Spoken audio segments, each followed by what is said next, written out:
महत्वपूर्ण मुद्दे की। जैसा कि हम सब जानते हैं कि देश में दो बालिग जो हैं उनकी शादी की उम्र अगर लड़के लड़की की कहें तो उनके लिए अलग अलग है। और ये उम्र अलग क्यों रखी गई थी, इसके पीछे जब ये कानून बने थे उस वक्त अलग अलग तर्क थे।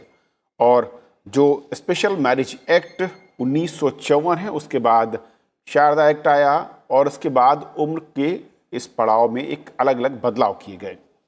साफ तौर पर जिसमें ये कहा जाता है कि 21 साल की लड़के की उम्र होनी चाहिए न्यूनतम और लड़की की उम्र 18 साल। अब सवाल ये खड़ा होता है कि क्या और क्यों इसे अलग अलग रखा गया। हालांकि सरकार ने इसे लेकर पिछले साल ही एक टास्क फोर्स का गठन किया था और जिसने सरकार को अपनी रिपोर्ट भी दी है, क्योंकि लगातार इस तरह की बातें हो रही हैं और सरकार भर इस पर भी विचार कर रही कि क्या न्यूनतम उम्र एक समान होनी चाहिए लड़का और लड़की की। और अब इसी मसले को लेकर सुप्रीम कोर्ट में एक याचिका दाखिल की गई है, जिसमें दो महत्वपूर्ण बातें जिनका जिक्र किया गया है कि सभी धर्मों में एक समान हो और लड़के और लड़की दोनों की उम्र एक समान होनी चाहिए शादी के लिए।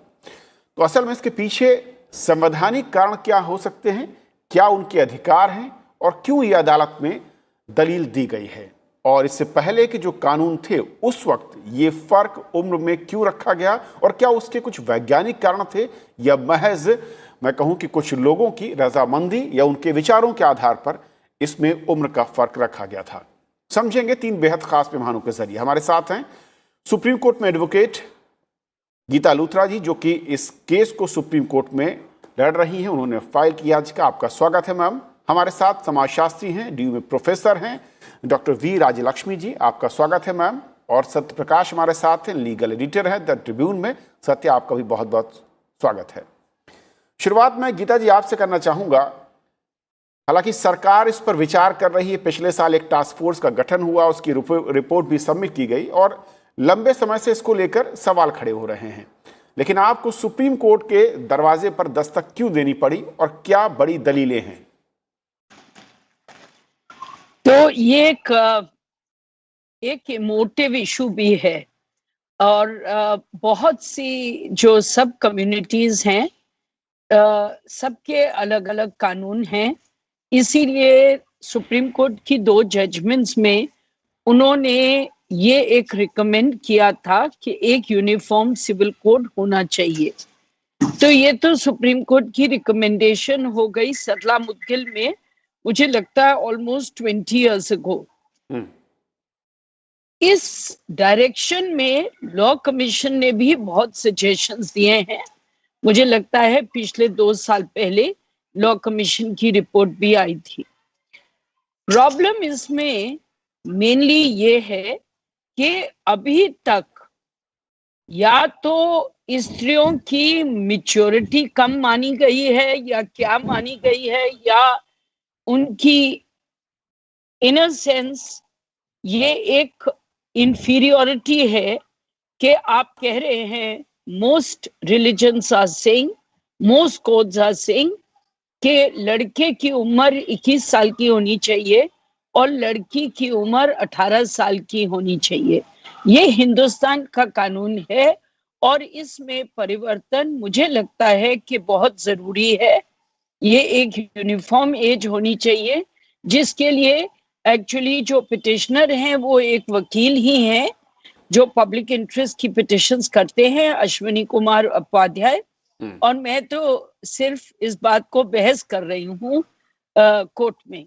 और मुझे लगता है कि कोर्ट जाना इसलिए जरूरी है, चाहे कोर्ट भी आपको शायद लॉ कमीशन को भेजे और लॉ कमीशन आगे इस बात को पार्लियामेंट को रिकमेंडेशन दोबारा दे, या कोर्ट खुद यूनियन को बुला के पूछे कि ये आप इसका इम्प्लीमेंटेशन क्यों नहीं कर रहे। तो ये सब बातें हैं जिसके लिए कोर्ट जाना जरूरी हो जाता है जब आपको लगता है कि religious reasons, sentimental reasons, emotional reasons में की वजह से अमेंडमेंट में जो जरूरी अमेंडमेंट्स हैं उनमें देरी होती है। तो इसलिए हम लोग सुप्रीम कोर्ट में हैं। गीता जी, दो सवाल और मेरे। पहला ये कि जब शारदा एक्ट 1978 में संशोधन किया गया, 15 से बढ़ाकर 18 की जब बात सामने आई, उसके पीछे जो रीजनिंग थी मुझे नहीं पता, क्योंकि मैंने काफी कुछ इसके बारे में अध्ययन करने की कोशिश की। लेकिन जो मोटे तौर पर बात निकल कर आई कि उस वक्त बहुत ज्यादा बाल विवाह होते थे, उसको कम करने की दिशा में इस उम्र को बढ़ाया गया।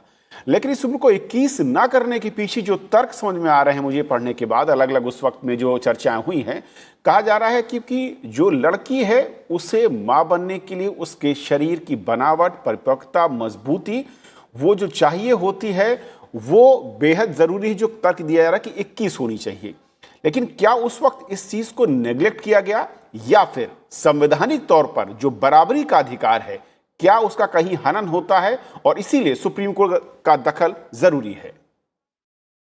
देखिए, ये एक बहुत कॉम्प्लेक्स क्वेश्चन है। सीडॉ की जो कन्वेंशन है on elimination of discrimination against women, ये एक इंटरनेशनल कन्वेंशन है। उसमें ये कहा गया कि लड़की की उम्र अगर उसका बच्चा होना है और उसकी हेल्थ पे बुरा असर नहीं हो तो करीब 20 साल की होनी चाहिए। पर दूसरी तरफ आप ये देखिए कि बहुत से केसेस होते हैं जहां लड़की और लड़कों की उम्र, अल्टीमेटली ये एक बायोलॉजिकल फैक्ट है, एक हिस्टोरिकल फैक्ट है कि लड़की लड़का that attraction starts growing in the late teenage years. तो कई बच्चे एक दूसरे के साथ भाग जाते हैं और विवाह कर लेते हैं।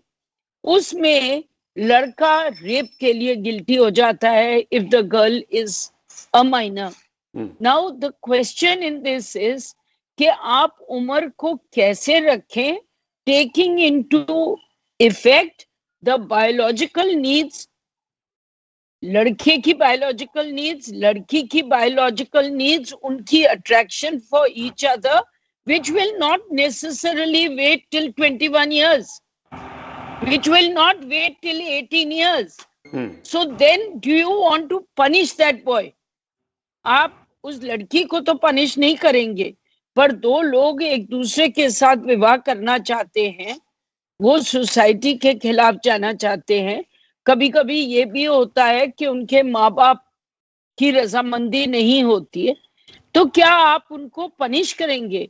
तो ये सब को देख के, प्लस इंटरनेशनल केसेस अगर आप देखें, मोस्ट कंट्रीज, ऑस्ट्रेलिया देख लीजिए, यूके देख लीजिए, बहुत से देश, कुछ देश में एक दो हैं, शायद डेनमार्क होगा, जिसमें 15 और 18 है, 15 with consent of parents, 18 without consent of parents. दूसरी एक बात मुझे बहुत जरूरी लगती है, आप किसी को कार की ड्राइविंग 16 साल की उम्र में अलाउ कर रहे हैं यूएस जैसे देश में, तो आप उसको रिस्पॉन्सिबल मेजॉरिटी समझ रहे हैं। आज की डेट में लोगों की बॉडीज, बच्चों की बॉडीज मैच्योर भी थोड़ा अर्लियर हो रही हैं। तो ये एक ऐसा इम्पैक्ट है जो आपको psychological view point, physical view point, medical view point, mental view point, इन सब से देख के फिर इस बात का निर्णय करना है कि उम्र क्या 21 होनी चाहिए कि 18 होनी चाहिए। तो इसीलिए हम लोगों का ये व्यू है कि उम्र एटलीस्ट 18 इयर्स तो होनी चाहिए। बहुत यंग भी नहीं हो, बहुत ओल्ड भी नहीं हो, पर बेसिक प्रीमाइस ये है कि लड़का और लड़की इक्वल हैं। ये नहीं हो सकता कि लड़के की उम्र 21 साल की हो और लड़की की 18, क्योंकि the girl should be younger than the boy so that he can exercise authority over her, और it will can be an unequal relation.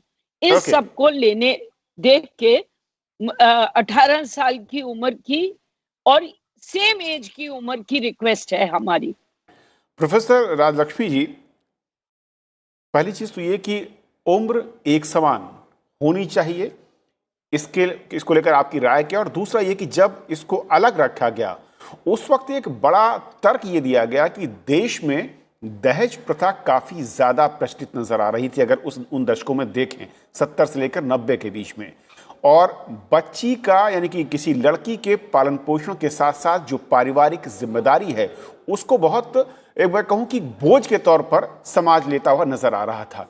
क्या उसके चलते जल्द शादी कर दी जाए और उस एज से उस बच्ची के जो बोझ है उससे माता पिता अपने आप को फरकत कर लें, अलग हो जाएं, इसलिए इस एज को उस पर रखा गया, या फिर कुछ और रीज़न थे? और आज जब हम समाज की ज़रूरतें, जैसा कि कहा एडवोकेट लूथरा ने, कि जिस तरीके के बदलाव हो रहे हैं, बायोलॉजिकल चेंजेस की बात करें या फिर मेंटल स्ट्रेंथ की बात करें, उस नज़रिए से हमें देखना होगा और एज को उस नज़रिए से ही हमें सोचना होगा।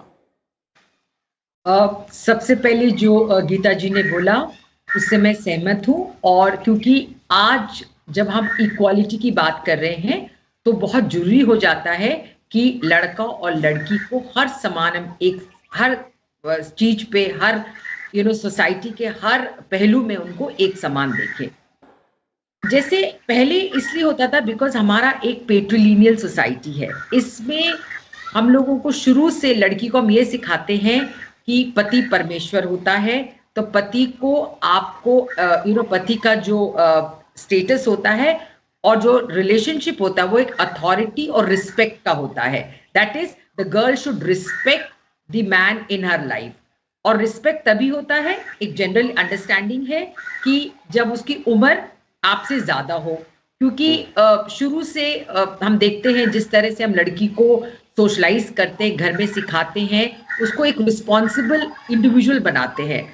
कई स्टडीज हुई हैं जिसमें यह भी कहा गया है कि in India the Indian girls never experience childhood, उनकी कभी वो कभी बच्चे ही नहीं रहते, उनको हमेशा एक एडल्ट की तरह देखते हैं, तो इसीलिए उनकी जो मेच्योरिटी लेवल होती है नॉर्मली एक्सेप्ट किया जाता है, जो कि आज के दौर पे हम उसको बिल्कुल ही नहीं मानते हैं, लेकिन पहले ऐसे ही होता था। दूसरा, जैसे आपने कहा कि पेरेंट्स हमेशा चाहते हैं कि जो बॉय का जो स्टेटस होगा वो गर्ल के स्टेटस से हायर होना चाहिए। Even in the caste system अगर आप देखते हैं उसमें एक रूल है कास्ट एंडोगैमी, जिसमें हम ये कहते हैं कि a boy should be of an upper caste can get married of a girl from a lower caste, but opposite is not allowed, क्योंकि हम क्या करते हैं कि लड़की की रिप्रोडक्टिव कैपेसिटी और लड़की की मूवमेंट को कंट्रोल करते हैं।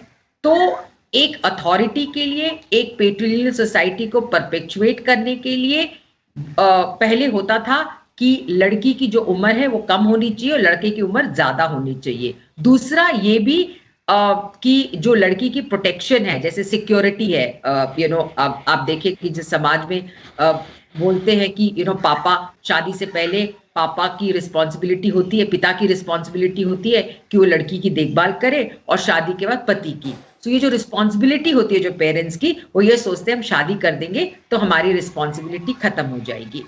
इस एक रिस्पॉन्सिबिलिटी की वजह से एक ये आशा की लड़के का जो स्टेटस होना है वो लड़की से ज्यादा होना है, इसके वजह से भी डाउरी सिस्टम होता था।